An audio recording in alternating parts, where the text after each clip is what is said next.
immigration and just all things Washington. That's where we're headed now. And to help us along, it's Congressman Brad Knott. Good morning, sir. How you doing? Good morning, Casey. How are you? I'm good. You guys keep me in business, which is Yeah. both good and bad. But we got enough to talk about. I played an audio clip, a little video of you that got a little bit of pub on the old Twitter, went a little bit of viral, and it's funny because I saw you and I saw all of your colleagues too talking to this list, these witnesses who were Uh-huh. doing things like trying to convince us that Baltimore is a safe city to live in, and Right. also right maybe we should not help ICE in local municipalities. I don't understand why this continues to be a disconnect in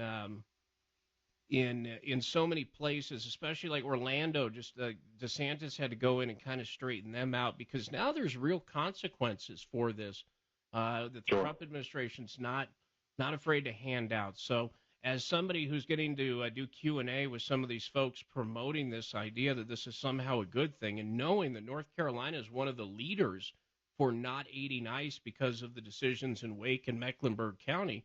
Uh, Talk to me about what you guys are talking about, what you're trying to do up there, and really your impression of the arguments against actually helping ICE. Well, it's interesting from a macro level, Casey, because ever since I've gotten to Washington, whenever we have a hearing that relates to immigration, the Democrats get to call their own witnesses. And so far, every witness that the Democrats have brought to testify have not been in any way, shape, or form a detractor from the Joe Biden immigration policies. They have only been advocating for the Joe Biden immigration policies. And the individual who we spoke with that you're referencing from Baltimore, he was involved in law enforcement. I believe he was a sheriff.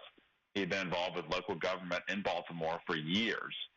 And the discussion that I had with him, I found to be unbelievably misleading on his part. He essentially took the idea that the tool that local law enforcement is afforded, which is a federal detainer, that was the language. He took that language and he said basically he was powerless to hold someone after they had served their debt. Well, what he was alluding to is after someone had served their sentence, then they must be released. What he was not referring to is when someone is arrested before they are even tried, before they are ever adjudicated. Usually ICE sends a detainer then so that they cannot make bail, they cannot be released Right. before their trial, because oftentimes they just disappear. That's when the detainers are often effectuated. Now, sometimes after they are sentenced and then before they're released, there's a detainer sent. But the pretrial detainers, local law enforcement has an obligation to hold an individual if ICE sends them a detainer. Now, these sanctuary city policies, it's not just happenstance. They actively work to release individuals once an ICE detainer is sent. It's almost as though they get word that ICE is looking at an individual, they lower the bond, and then they effectuate a release. It's as though the ICE detainer tips the dominoes in favor of release rather than detention. And that's an important point because it's not just that they're ignoring it and the process is entirely the same. We're seeing things like, did you see the video, and I can't remember where it was, where they were releasing these dudes through like Yes, alternative doors so that law yes, enforcement then had to foot chase them down, federal law ICE officials. It's so yes, they're taking extraordinary steps that they don't take for random inmates to right. effectuate this, correct? That's Okay. right. I want to That's be clear. exactly right. And it happens all over the country. It happens in North Carolina. It happens especially in your big city states like, Baltimore being one, Maryland, New York City and New York, Chicago and Illinois, all over California. It's occurring. And it's a real problem. Millions of individuals have been brought through state jurisdictions and then released when detainers have been sent. And it affects every square in public life. And it's a real problem. I want to compare it to something, and you tell me whether this is apples and apples, apples and oranges. Because the thought that's always crossed my mind is if I'm from Wyoming originally, and if I had a warrant in Wyoming for, I don't know, something I did, and I never did anything about it, and then I got pulled over for speeding in North Carolina, and they're like, oh, you got Right. a warrant in Wyoming. Do do like they can't just ignore Wyoming, right? Because of essentially their agreement. Like they're going to let Wyoming know. They're going to tell them, hey, do you want to come get them? They're not going to ship me there, but and they would give Well, an opportunity if Wyoming wanted to extradite me back there to do it. That's just normal, right? that's correct. With states, there are agreements and so forth. If there is a very serious warrant, then yes, that's absolutely the case. Then you'll be held in North Carolina and then shipped back. Where it gets tricky is, let's say, federally speaking, if there's an existing warrant, then a local law enforcement officer can detain you and hold you for federal authorities to pick you up. A detainer is not necessarily at the level of a warrant, so it's not entirely analogous, but it is similar insofar as for every time I used a detainer, it was for someone who was actively engaged in heinous crimes, whether it was human trafficking, drug trafficking, money laundering, fraud, etc. We get notified by local law enforcement databases and alert systems that are fairly sophisticated and thorough, and they say, hey, so-and-so is arrested in this county, in this state. I send a detainer, and half the time, if they're right-thinking people, they'll hold the individual, and ICE will be there within one day to pick them up and bring them back to my jurisdiction. But in sanctuary policies, they get notified, and then they're released, and they're never heard from again. In some ways, it's to call a spade, the most egregious in the sanctuary policy orbit, they are aiding and abetting illegal immigrants in their efforts to stay here in the United States outside the law. Okay, and it's very much egregious. Yeah, and I want to stop you there. I'm sorry to cut you off, but we had a caller call in, and I'm not a lawyer, and he was making that argument. He's not a lawyer either, but he was saying and I understand this frustration.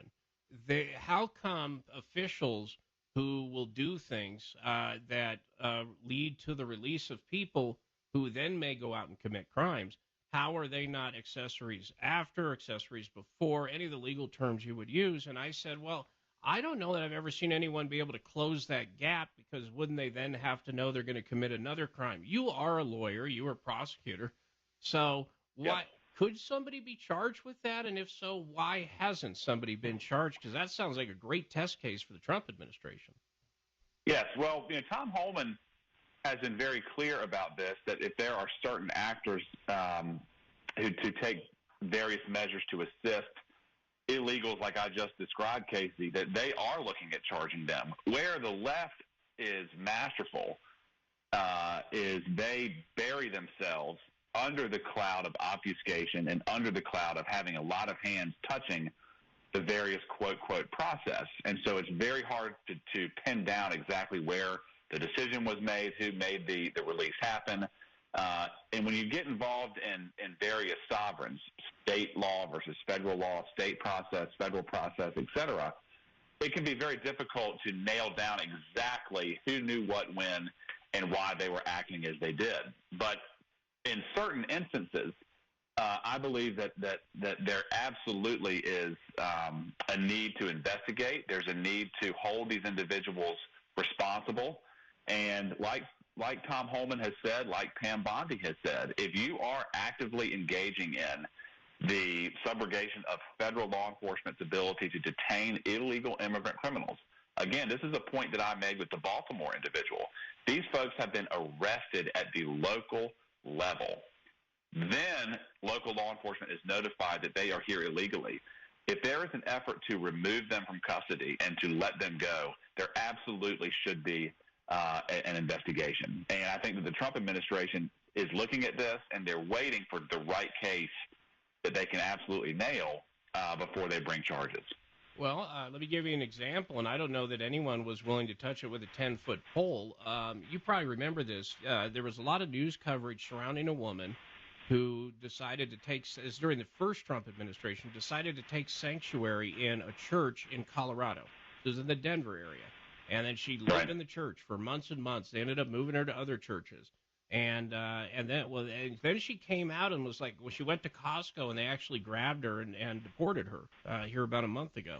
And the question is, wouldn't that church be the exact example of what you're talking about? And what kind of PR nightmare would it be for ICE to bust into a church and grab somebody? Like, these are the real world things you got to think out. So what does the test case actually look like? Because I think that was set up by those on the left really wanting Trump to do it so that they could be like, look how much he hates churches. And he never did it the first time. So what does it look like in reality? Buying a new mattress sounds great. Paying for it? Debatable. Hear us out. At Mattress Warehouse, we offer 0% interest financing over 2, 3, 4, or 5 years. And we guarantee you'll pay the lowest price available, and we'll keep that promise for a full year after purchase. Go ahead and buy that mattress of your dreams. Mattress Warehouse has you covered. So where would you look to find the perfect mattress? In a little mattress store or Mattress Warehouse? Visit mattresswarehouse.com. Yeah, I don't know the intricacies of the church case that you referenced. I do know that just from what you said, there are a lot of question marks about how you would best effectuate that. What did the church know when, et cetera? Are you penalizing giving care? In terms of the culpability of all of this, the one linchpin that I think is the most difficult is you had federal officials in the Biden administration and the Obama administration and the Bush administration who failed to enforce immigration law.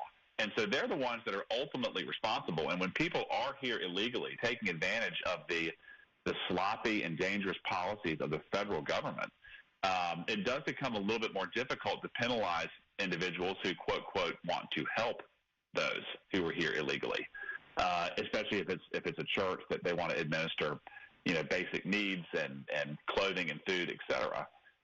Where we have a difference is if there is an order for arrest, if there's a warrant, if there's a detention order, whatever it may be, and then individuals go to obstruct ICE's ability or federal law enforcement's ability to apprehend.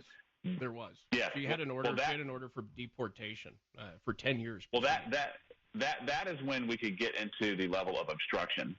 And obstruction obviously it's not the most serious federal crime, but it is a felony.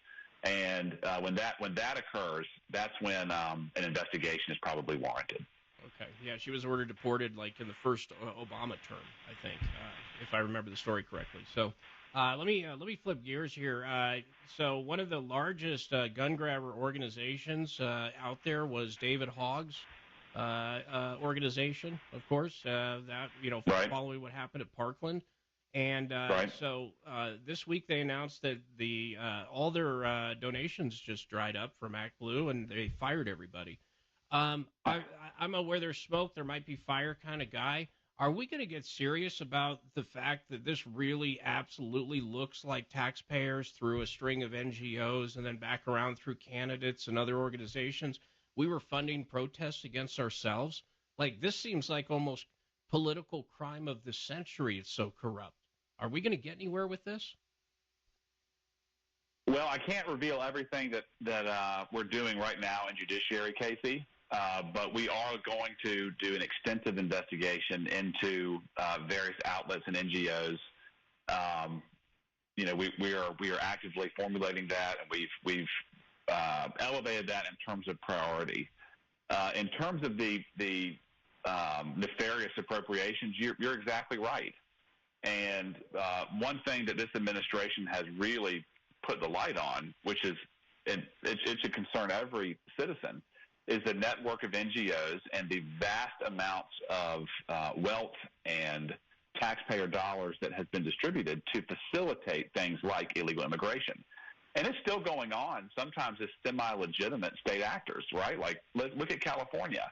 It's a very, 1, 2, 3, 4 steps. You flood California with illegal immigrants. You declare California a sanctuary state. You give them access to free health care. And then you send the taxpayers a bill for billions and billions of dollars. So that's happening at the state level. California is actively seeking reimbursement for their Medicaid rolls while giving free health care to illegals. But this is happening all over the country. That's not what I'm talking about. I'm talking about the fact that, look, there's only two possibilities. Either this entire organization was being propped up through money that was being channeled and flooded through because they had a lot of the whole Act Blue thing looks corrupt, where there's people making 10,000 donations in a year who live in apartments who clearly didn't do it. Or the left has decided that the gun debate's over. And it sure as hell isn't the second thing, Congressman. Right? They're not done. Well, Act Blue is being investigated, and we, again, the left is a master at disguising and obfuscating, but there is an investigation going into Act Blue, and there needs to be more investigations going into Act Blue. But to my point about California, where you don't have state actors willing to participate, the left used, I would argue, in some cases, illegal appropriations to NGOs, to organizations, where they facilitated actions against the law. And, one of the greatest ways to fight that, obviously, is prosecution and investigation, but it's also turning the light on so people can see it and hopefully be outraged by it.